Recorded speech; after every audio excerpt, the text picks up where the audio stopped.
Good morning, all. Let us continue our discussion over connections and functions of basal ganglia. In our last class about basal ganglia, we have studied about what exactly the basal ganglia is. We came to know it's a group of 5 subcortical nuclei that includes caudate nucleus, putamen, globus pallidus, substantia nigra, subthalamic nucleus. Caudate nucleus and putamen, we came to know it is together or collectively called as neostriatum or corpus striatum. Then globus pallidus has got 2 segments, internal as well as external. Substantia nigra is also having 2 segments, pars compacta, pars reticulata. After being thorough with the various parts of the basal ganglia, what we studied is histology of the basal ganglia, and we came to know that there are 2 types of cells, small cells, which are concerned with the receptive functions. For example, neostriatum, and large cell which are concerned with the motor functions of the basal ganglia. Then we came across with the connections of basal ganglia, and we came to know there are inputs, which are the afferent connections, there are outputs, which are the efferent connections, and among the various subcortical nuclei of the basal ganglia, there are connections existing which are called as internuclear connections. After being discussed with the various connections, what we have came to know is neural pathways which are going through the basal ganglia, and into which we studied direct and indirect pathway. We came to know direct and indirect pathway, they all the time act opposite to each other, but there is always all the time functional synergy maintained between the two, and therefore whenever there is alteration in activity of any of the pathway, the motor imbalance is the result from the basal ganglia. Feedback circuit also we have studied. Then we saw subdivisions of the striatum, that is striazomes and matrix. We have seen the similarities and dissimilarities between the basal ganglia and the cerebellum that plays a role in control of the motor activities.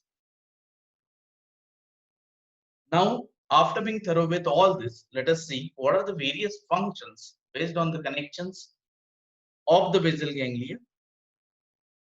The first and foremost is basal ganglia control pattern of motor activity.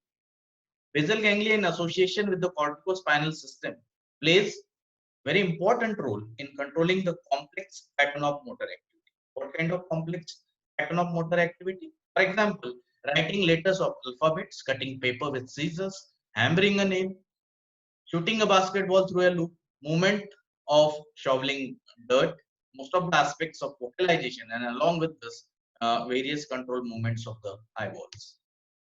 What is the proof? Whenever there is serious damage to basal ganglia, cortical system can no longer provide this pattern of movement, and therefore one's writing becomes screw, as if he is learning to write for the first time. There is a circuit called putamen circuit, which is the principal pathway by which basal ganglia is controlling pattern of various motor activities. Let us see what this putamen circuit is. As we can see in the diagram, it begins mainly in the premotor, supplementary motor, and somatosensory area of the cortex, as we can see here. It passes through the putamen mainly, bypassing the caudate nucleus, as we can see. It is from premotor, prefrontal, premotor, supplementary motor, and somatosensory cortex.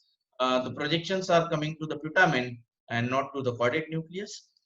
From the putamen, it is mainly projecting to the internal segment of the globus pallidus, which then project to ventroanterior and ventrolateral nucleus of thalamus, and ultimately projecting back to the premotor, primary motor cortex, premotor area, and supplementary motor area of the cortex. Functioning in close association with putamen circuit are the various ancillary circuits that passes from putamen through the external segment, that is through the external segment of the globus pallidus, subthalamus, substantia nigra, and finally returning to the by the way of thalamus. Abnormal function of the putamen circuit gives rise to phenomena called athetosis, hemiplegismus, and chorea. What is athetosis? Whenever there is lesion in the globus pallidus, frequently it leads to spontaneous and often continuous writhing or twisting movements of hand and arm, neck, or the face, which is said to be the arthrosis. Somewhat this kind of movements. Chorea, multiple small lesions in the putamen lead to flicking movements in the hands, face, and other parts of the body, as we can see in the diagram. And then the balismus, which is involuntary movement that are flailing, intense, and violent in nature, occurs almost suddenly, and this is happening because of the damage to the subthalamic nucleus. Hemibalismus, it is an extremely rare movement disorder which occurs as a result of decreased activity of subthalamic nucleus in the basal ganglia, which causes ballistic flailing and unwanted movements of the leg. Coming on to the second function, cognitive control of sequences of motor patterns and caudate circuit is involved in bringing about this function. Movement occur as consequences of thoughts which are generated in the mind. That means the planning of movement is somewhere taking place, say in the mind. A process called cognitive control of motor activity. What is cognition basically? It is thinking process of the brain with the use of both sensory input to the brain plus whatever information is already stored in the memory. What the caudate circuit is, as we can see here, signal from the cerebral cortex, the various areas, they project to the caudate nucleus or enter the caudate nucleus, as we can see here. From caudate nucleus to the internal segment of the globus pallidus they are coming, and from there to the ventroanterior and ventrolateral nucleus of the thalamus and projecting back to the various areas of the. This is the caudate circuit. But almost none of the returning signal pass directly to the primary motor cortex. Instead, returning signal go to the premotor and supplementary motor areas. As we can see here, the signals, they are basically starting from the cortical areas, but while returning back from the thalamus, they are ultimately entering into the premotor and supplementary motor area and not the cortical area, which are concerned with putting together sequential pattern of movement which last for 5 or more seconds instead of exciting individual muscles for the movement. Significance of cognitive function. Without cognitive function, person has to think extra long to have instinctive knowledge and to respond quickly and appropriately.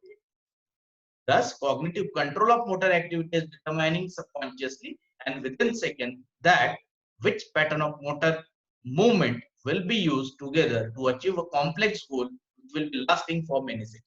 For example, whenever a person is seeing or approaching a lion, the approach and then respond instantaneously and automatically by either turning away from the lion or beginning to run or even attempting to climb a tree. Third function is to change the timing and to scale the intensity of movements. Two important capabilities of the brain in controlling movements are to determine how rapidly the movement is being performed, and second, to control how large the movement is. For example, a person may write letter A slowly or rapidly. Also, he may write a small a on piece of paper or large A on a chalk. Regardless of the choice, proportional characteristic of letter remain nearly same, as caudate circuit functions mainly with association areas of the cerebral cortex, such as posterior parietal cortex. Timing and scaling of movements are functions of the caudate circuit. What is the significance of timing and scaling the intensity of movement? Whenever there will be severe lesion to the basal ganglia, the timing and scaling functions will be becoming poor and are not present in many of the cases. Lesions of posterior parietal cortex leads to inability to accurately perceive objects through normally functioning sensory mechanism, the condition called as agnosia. In a person with a lesion in right posterior parietal cortex, ability to copy left side of the drawing is severely impaired. Also, he will always try to avoid using his left arm, left hand, or other portion of his left body left body for the performance of various movements of the task, or even to watch this left side of the body, which is said to be the personal neglect syndrome. Almost not knowing that these parts of his or her body is even existing.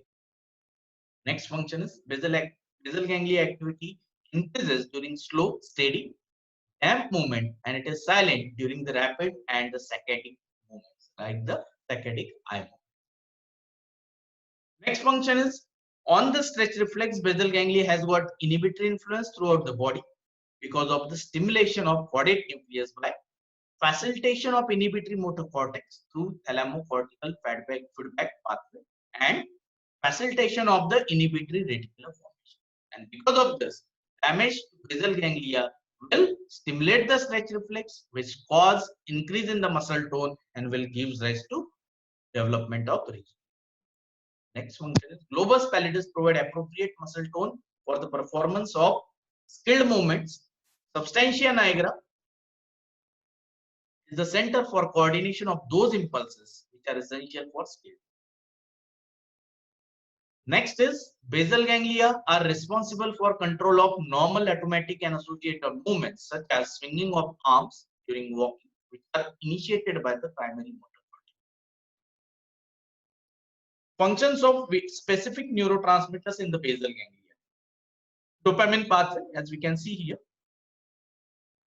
from the substantia nigra, and it is going to caudate nucleus and putamen. It is going to putamen as well as to the caudate. GABAergic pathway, this particular one, by the dotted lines. From caudate nucleus and putamen, it is entering to globus pallidus and substantia nigra. Acetylcholine pathway or cholinergic pathways initiated from cortex and going to caudate nucleus as well as to the multiple general pathways from the brainstem secreting. We are talking about these ones. From the brainstem secreting neurotransmitters like norepinephrine, 5-hydroxytryptamine, enkephalin, and several other neurotransmitters in basal ganglia as well as in other parts of the nervous system or the cell. Multiple glutamate pathways that provide most of the facilitatory signal that balance out the large numbers of inhibitory signals transmitted especially by the dopamine, GABA, and serotonin inhibitory neurotransmitters. Let us see some of the diseases which are associated with the basal ganglia or whenever there is lesion or damage to the basal ganglia. The first and foremost is very important, Parkinson's disease, which is also called as paralysis agitation. It is for the first time described by James Parkinson, and the disease is named after this particular person as a Parkinson's disease.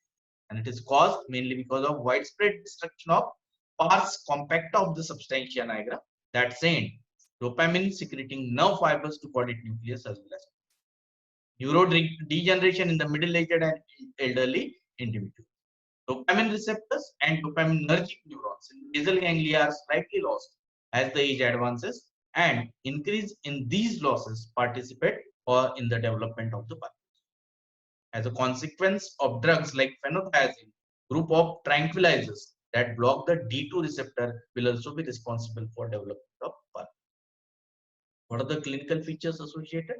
Marked rigidity of much of the musculature of the body, resting tremors, and serious difficulty in initiating the movement, which is the akinesia. Postural instability caused by impaired postural reflexes leading to poor balance and falls. Other motor symptoms including dysphagia, speech disorder, gait disturbances, and fatigue. What is the pathogenesis involved? As we can see here in the diagram. Normally, the basal ganglia neurons are GABAergic, which are inhibited. The dopaminergic neurons projecting from substantia nigra to putamen have two effects. They stimulate dopamine D1 receptor, this particular one, which inhibit the internal segment of globus pallidus. Here, the inhibitor signal is going to the internal segment of the globus pallidus via the direct GABAergic receptor. They also inhibit D2 receptor, which also inhibit the internal segment of the globus pallidus. From the D2 receptor also, the internal segment of the globus pallidus is inhibited. This inhibition of globus pallidus in turn decreases facilitatory discharge from the subthalamic nucleus, as we can see here, to the internal segment of the globus pallidus. This balance between facilitation and inhibition somehow maintain normal motor activity or responsible for the normal motor activity. But what is happening in the Parkinsonism?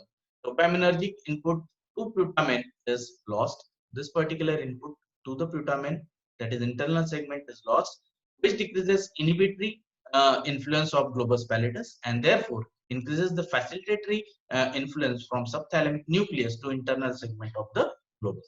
This influence, the overall balance between facilitation and inhibition is towards the facilitation, and therefore overall decrease in the inhibitory output from internal segment of globus pallidus to the thalamus and brainstem leads to development of rigidity and disorganized, leading to various difficulties in what is the treatment of Parkinsonism? L-Dopa. The drug called L-Dopa, which ameliorates many symptoms, especially rigidity and akinesia. How come? L-Dopa is converted in brain into dopamine and restores normal balance between facilitation and inhibition in caudate nucleus and putamen. Administration of dopamine directly does not have same effect because it cannot cross blood-brain barrier.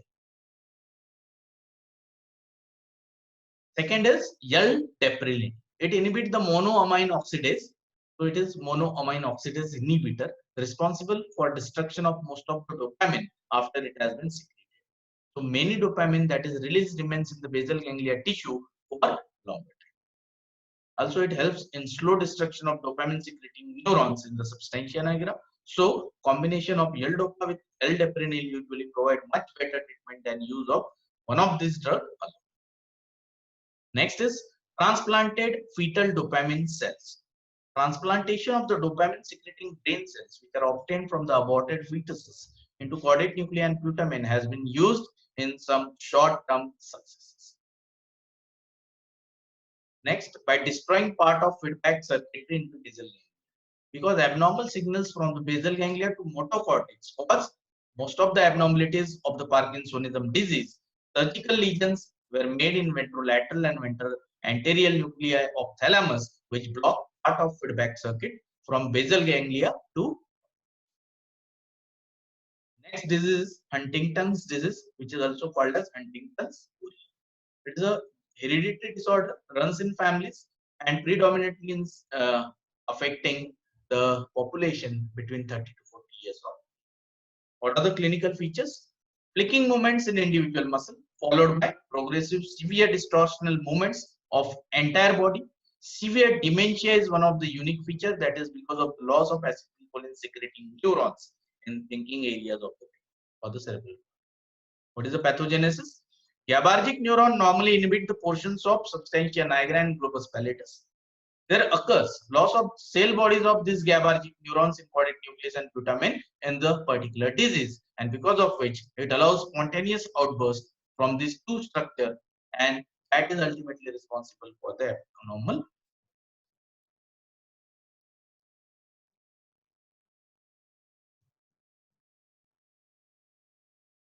Thank you.